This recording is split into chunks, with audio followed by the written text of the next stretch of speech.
En este domingo 26 de abril del 2020, cuando tocamos la parte de la liturgia de la palabra, leímos Juan 8 del 12 al 20. Y principia esta sección con una frase sumamente importante, cuando dice, yo soy. Y digo que es sumamente importante por las siguientes razones. En primer lugar, es porque Jesucristo se identifica con Dios el Padre, cuando dice, yo soy.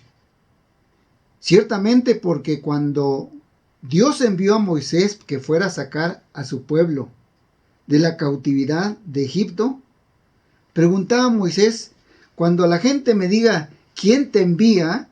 ¿Cuál es su nombre? ¿Qué voy a decirles? Y el Señor le dijo, les dirás, yo soy el que soy. Es decir, soy el que tiene vida en mí mismo. Soy el que da vida a quien yo quiero. Y precisamente Dios es el ser que nos ha dado vida. Y por Él nos movemos y existimos.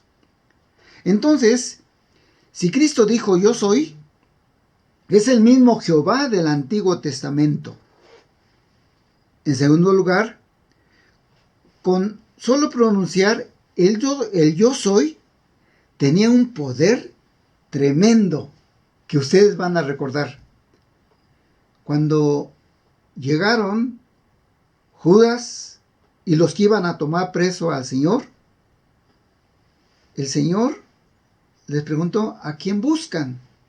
¿A quién buscan? Y él mismo dijo, yo soy. Y dice la Biblia que todos se hicieron para atrás y cayeron. ¿Qué poder tenía simplemente la frase yo soy? Porque era el Dios mismo, el todopoderoso, el fuerte. Qué grande es nuestro Dios. Pero en tercer lugar, con el yo soy, siendo el mismo Dios, quiso probar su eternidad. Así principia Juan 1:1. En el principio era el verbo era con Dios y el verbo era Dios. No como dice la versión inglesa que utilizan los testigos de Jehová, que dicen, en el principio era el verbo era con Dios y el verbo era un Dios. No, está usando un determinativo la palabra de Dios. El verbo era Dios. Y Cristo, identificado como Dios mismo, es el eterno. ¿Por qué? Porque desde el principio existió. En cuarto lugar, con el yo soy, encabeza uno de los 7 yo soy que menciona San Juan en su libro, combinando ese yo soy con tremendas metáforas que encierran grandes verdades en su relación salvadora con todo el mundo. Recordemos que el número 7 nos habla de perfección. Así son 7 yo soy. Yo soy el pan de vida. El que a mí viene, dijo Cristo, nunca tendrá hambre, y el que en mí cree, no tendrá sed jamás. ¿Por qué dijo yo soy el pan de vida?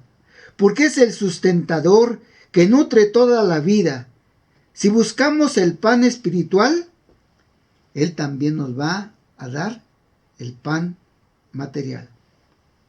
Esto lo sabemos perfectamente. Por eso en el Padre Nuestro nos enseñó, danos el pan de cada día. Porque ciertamente todo viene de Dios. Y cuando nosotros hemos pasado por crisis económicas, vemos la mano de Dios que se deja sentir y no nos ha dejado sin alimento y sin los 3 alimentos en el día. Pero también nos dice la palabra de Dios, yo soy la puerta de las ovejas. Todos los que antes de mí vinieron, ladrones son y salteadores, pero no los oyeron las ovejas. Juan 10:7. El otro fue Juan 6:35. Es decir, es la única entrada autorizada para entrar al redil.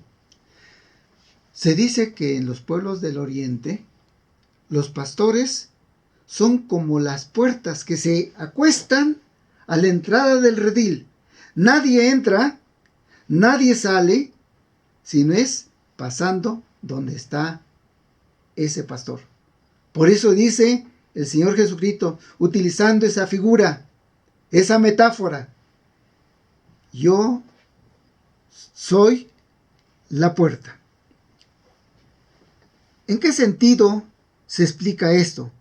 Que es la única entrada autorizada al redil, como hemos dicho. Nadie puede entrar al reino de los cielos si no es a través de esa entrada autorizada. Juan 10:11 dice, yo soy el buen pastor, y el buen pastor su vida da por las ovejas. Eso lo conocemos. Es decir, Él es el protector, el que arriesgó su vida por darnos salvación, muriendo en la cruz por nuestros pecados. En el 11:25 habla claramente, pero amplía el pensamiento. Yo soy la resurrección y la vida. Pero dice, el que cree en mí, aunque esté muerto, vivirá. Es decir, aunque esté muerto físicamente, pero vive en forma eterna.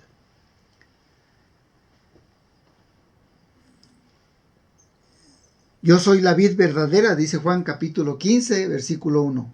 Yo soy la vid verdadera y mi Padre es el labrador. Ciertamente, en esta parte nos presenta que Él es autosuficiente para dar lo que todo el hombre requiere.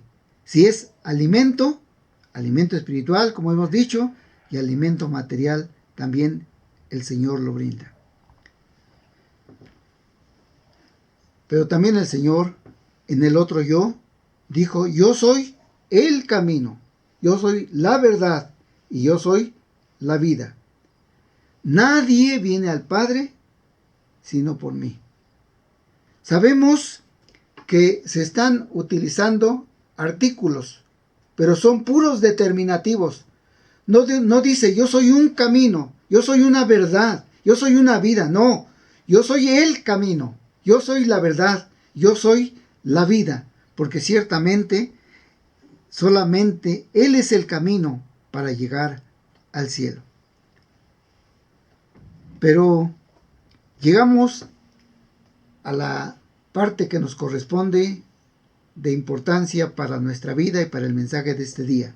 Juan 4, el capítulo 8 que estamos mencionando en este día, dice así: yo soy la luz del mundo.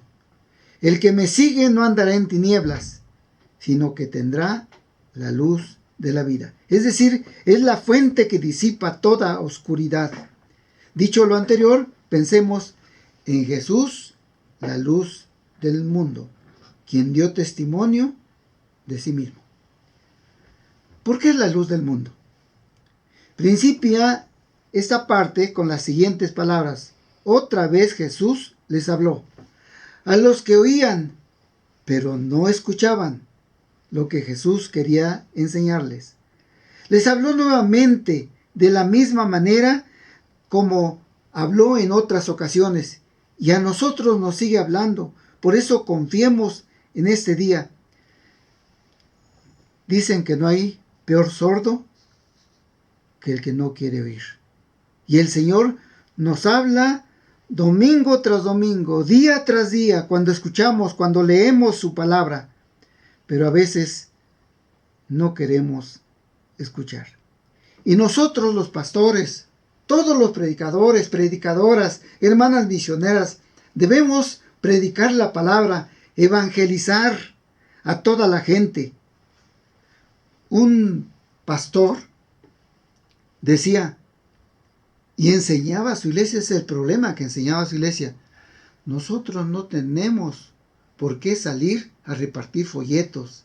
Es una pérdida de dinero, es una pérdida de tiempo. Nosotros no tenemos por qué ir y tocar de puerta en puerta, no.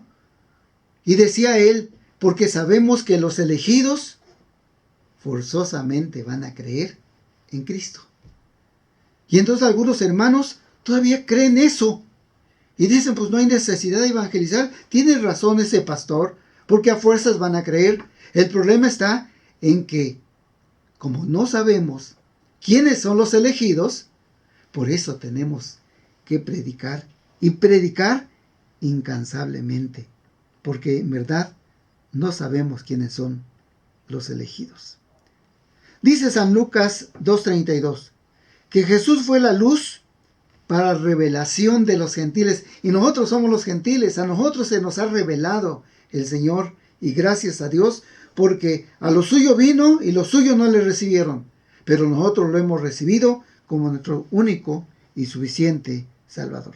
Si Cristo es la luz, tenemos que seguir la luz para ser la luz del mundo. Y vamos a usar la figura del sol y de la luna. La luna es un cuerpo opaco.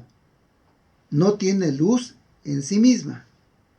Y entonces solamente el sol, que es el que tiene la potencia, la luz, entonces va hacia la luna y la luna refleja esa luz del sol. Y Jesucristo es el sol de justicia y nosotros somos la luna que debemos reflejar a los hombres esa luz de Cristo. Pero surge una pregunta, hermano, ¿tú eres luz en medio de las tinieblas? La gente en tu trabajo, en tu escuela, estudiante, ¿sabe que tú eres cristiano? Porque ve las obras que tú haces. ¿Eres realmente la luz? Bien decía San Juan 5:14, vosotros sois la luz del mundo. Y qué bueno que seamos la luz del mundo, así como lo dice San Juan de Jesús, pero San Mateo también lo dice de nosotros, que somos la luz del mundo. Mateo 5:14, corrigiendo. En cuanto al lugar de la luz, decía el Señor Jesucristo que una antorcha no se pone debajo de un almud, sino sobre el candelero para que alumbre a todos los que están en casa. Y concluía, así alumbre vuestra luz delante de los hombres para que vean vuestras obras buenas y glorifiquen a vuestro Padre que está en los cielos. Pero en este pasaje vemos la objeción de los fariseos a esa doctrina que estaba enseñando Jesús de que era la luz del mundo. La razón de esa objeción es que decían que él daba testimonio de sí mismo. Pero Jesús hablaba con esa autoridad, con esa autenticidad, con ese poder, sin titubear de que había venido del Padre y a él iría. Pero los fariseos, en su ignorancia, no creían eso. Jesús les recalcó que eran jueces incompetentes por ser ignorantes, porque decía a él, vosotros no sabéis de dónde vengo ni a dónde voy. Versículo 14. El juicio de los fariseos era carnal. Así dijo el Señor, vosotros juzgáis según la carne. No puede ser recto un juicio cuando la norma es torcida. Los fariseos juzgaban según las apariencias que veían. No creían que él fuese la luz del mundo, mucho menos que fuese el Mesías prometido, pero sí era él, el Mesías, el Meshá del hebreo, el Cristo o Christos del griego.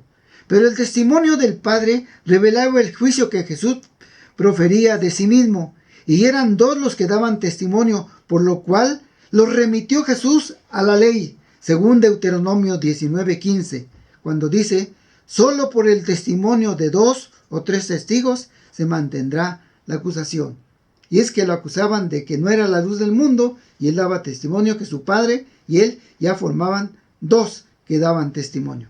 Concluyo diciendo, amigos, amigas, Tengan la certeza de que Jesús es la luz del mundo, que disipará todo pecado de su vida, porque en medio de las tinieblas en que vivimos, sí, Él las quita, las desaparece y desaparece todo pecado. Pero también, hermanos, nosotros los cristianos, debemos ser luz en medio de las tinieblas, con ese poder transformador para llevar el mensaje de Jesucristo y que la gente cambie, la gente se transforme, porque vamos a llevarles la luz de Jesucristo.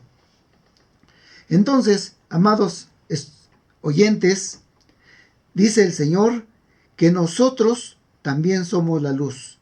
Y concluyo con esta pregunta: hermano, ¿todos los días eres luz en medio de las tinieblas? Ustedes tienen la respuesta. Amén.